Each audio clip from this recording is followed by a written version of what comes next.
Вчера и денес нема проблеми во Штипскиот затвор, откако во саботата одземени мобилни телефони беа причина неколку затвореници да се заканат со самоповредување.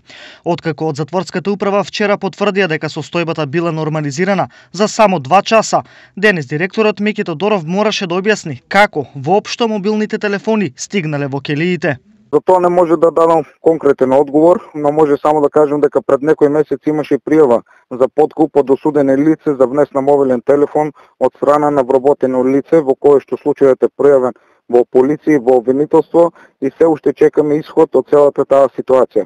Мора да кажем дека и за овој случај тоа ќе биде наша интерна истрага за да знаеме на каков начин се внесуваат мобилни телефони во нашите установи. Инаку, на инцидентот од саботата му претходел претрес во келиите на осудениците, не само во Штипскиот, туку во сите затвори во државата. Оно што јавноста треба да го знае дека поседувањето мобилен телефон и недозволената комуникација со надворешен свет е строго забрането и представува дисциплински престап во казнено-поправните домови и установи.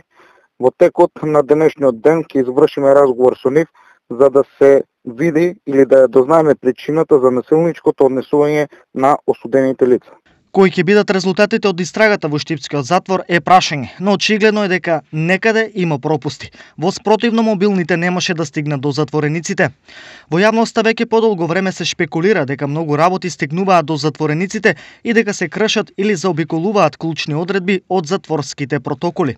Во меѓувреме, од управата на Штипскиот затвор се категорични дека ги преземаат сите мерки за зајакнување на дисциплината и кај затворените, но и кај вработените, со цел вакви и слични ситуации во иднина да има што е можно помалку.